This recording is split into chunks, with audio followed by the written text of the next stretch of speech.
अभिवादन स्वीकार कीजिए ब्रजेश मिश्रा का और आप देखना शुरू कर चुके हैं द डिबेट। बहनों भाइयों, जिन दो चरणों में चुनाव होने जा रहा है उत्तर प्रदेश में वो बेहद महत्वपूर्ण है और पूरा पश्चिम उत्तर प्रदेश है। जिन दो चरणों में चुनाव है, ठीक 18 दिन के बाद पहले चरण का मतदान होगा और 25 दिन के बाद दूसरे चरण का मतदान होगा। बहनों भाइयों, उत्तर प्रदेश के इन इलाकों में जहां 16 सीटें हैं, यहाँ क्या चल रहा है, यहाँ विपक्ष किस स्थिति में है, भारतीय जनता पार्टी का गठबंधन किस स्थिति में है और उत्तर प्रदेश के मतदाता क्या चाहते हैं और क्या सोचते हैं। पूरी ताकत इस क्षेत्र में लगी हुई है भारतीय जनता पार्टी की, लेकिन विपक्ष फिलहाल प्रचार से नदारद दिख रहा है। आज चर्चा इसी विषय पर करेंगे। बहनों भाइयों, जिन 16 सीटों पर मतदान होने जा रहा है उनमें पहले चरण की 8 सीटें जो सहारनपुर से लेकर पीलीभीत तक और दूसरे चरण की सीटें जो अमरोहा से लेकर मथुरा तक की हैं। यानी पश्चिम उत्तर प्रदेश का ऑलमोस्ट 90% इलाका ये जहां पर चुनाव होने जा रहा है। और बहनों भाइयों, 18 दिन के बाद पहले चरण का मतदान और ठीक 25 दिन बाद आज से दूसरे चरण का मतदान होगा। लेकिन इस बार चुनाव में वो गर्मी, वो जोश, वो उम्मीद और वो जोशीलापन, वो इंथुजियाज्म इस बार कम दिख रही है तीनों तरफ से। तीसरा कौन है? सत्ता पक्ष, प्रतिपक्ष और जनता। इस बार चुनाव का जो तापमान है वो उस डिग्री सेल्सियस तक नहीं पहुंच रहा है जिस तापमान पर उत्तर प्रदेश में चुनाव लड़े जाते हैं। उत्तर प्रदेश में जब चुनाव होते हैं तो पूरे देश भर में उसका हल्ला होता है।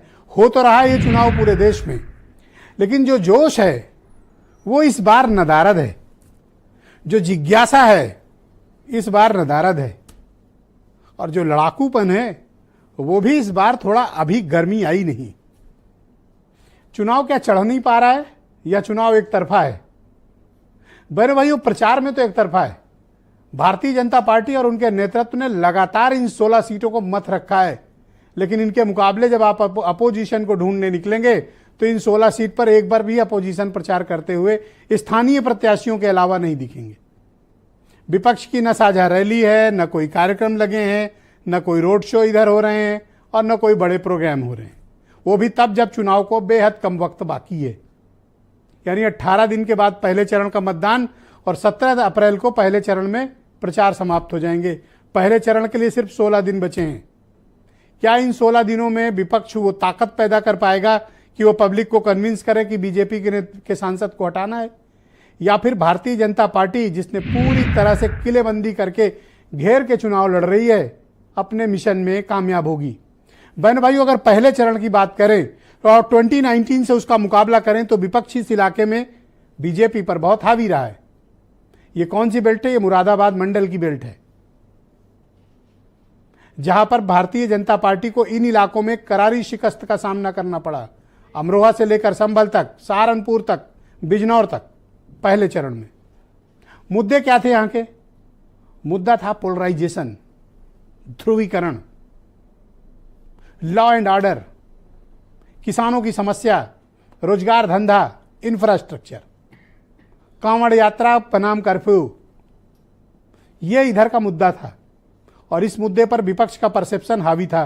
तब वो मुरादाबाद मंडल की ज्यादातर सीटें जीत ली थी। लेकिन बहनों भाइयों, इस बार ना बसपा आरएलडी गठबंधन है और ना उस तरह के लड़ने की जिजीविसा। अब दूसरे चरण पे आ जाएं। दूसरा चरण बागपत से शुरू होता है और अमरोहा तक आता है। बहनों भाइयों, इस इलाके में लॉ एंड ऑर्डर, सुरक्षा सबसे बड़ा मुद्दा है।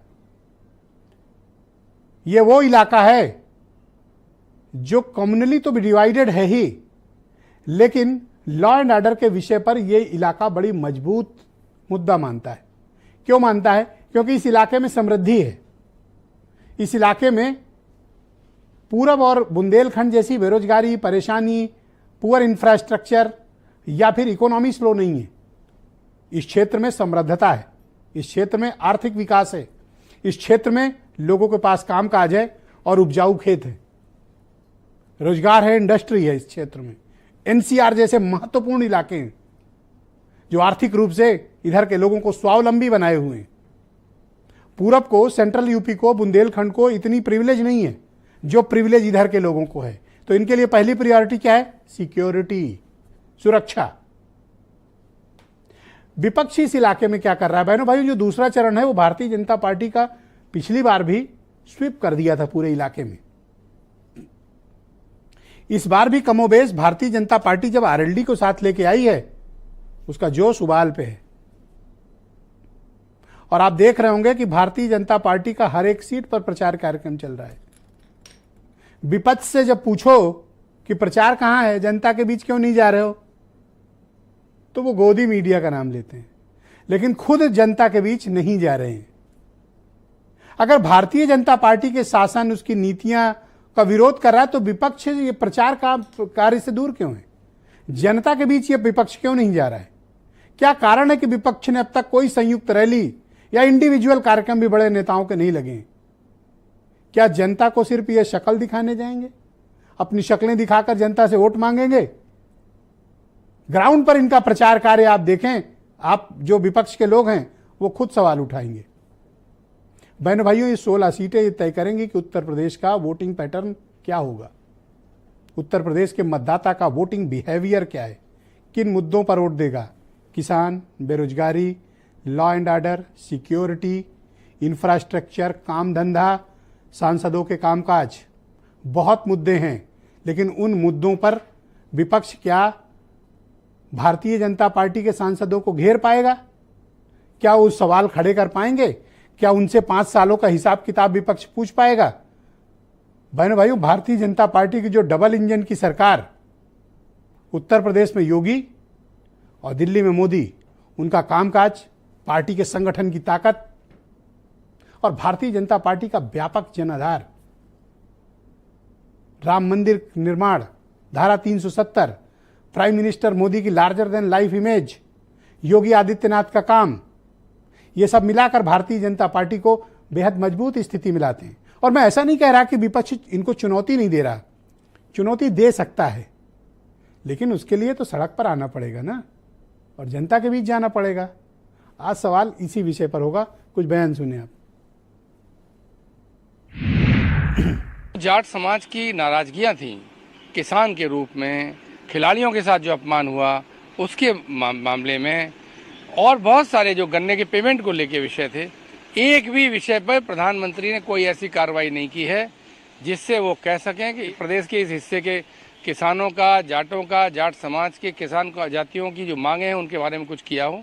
वहां पर किसानों का आज भी, गन्ना किसानों का 10,000 करोड़ से ऊपर का बकाया है। तो क्या प्रधानमंत्री को जवाब नहीं देना पड़ेगा कि उन्हीं की सरकार यहां पर है प्रदेश में, उसने क्या किया? देखिए, उत्तर प्रदेश की सभी 80 सीटों पर, चाहे वो पश्चिम हो, चाहे पूरब हो, चाहे ब्रज हो, चाहे बुंदेलखंड हो, चाहे अवध हो, हर जगह भारतीय जनता पार्टी जबरदस्त तरीके से चुनाव जीतने जा रही है। उत्तर प्रदेश का हर एक तबका भारतीय जनता पार्टी के साथ है और इसी आधार पे हम उत्तर प्रदेश की सभी 80 सीटें जीतेंगे। बहनों भाइयों, आज की परिचर्चा को आगे बढ़ाएंगे। उत्तर प्रदेश में भारतीय जनता पार्टी के प्रवक्ता राजेश चौधरी मेरे साथ मौजूद हैं। डॉक्टर उमाशंकर पांडे उत्तर प्रदेश में कांग्रेस कमेटी के प्रवक्ता हैं। एमएच खान जी जाने माने पॉलिटिकल एनालिस्ट और बहुजन समाज पार्टी के पूर्व राष्ट्रीय प्रवक्ता। मनीषा अहलावत राष्ट्रीय लोकदल की प्रवक्ता हैं, मेरे साथ मौजूद हैं। फखरुल हसन चांद समाजवादी पार्टी से और जाने माने पत्रकार केपी मलिक मेरे साथ इस कार्यक्रम का हिस्सा, और वीरेंद्र सिंह जी हमारे स्टेट हेड। आप सभी का बहुत स्वागत और धन्यवाद मेरे साथ इस कार्यक्रम में शिरकत करने के लिए। फखरुल हसन जी,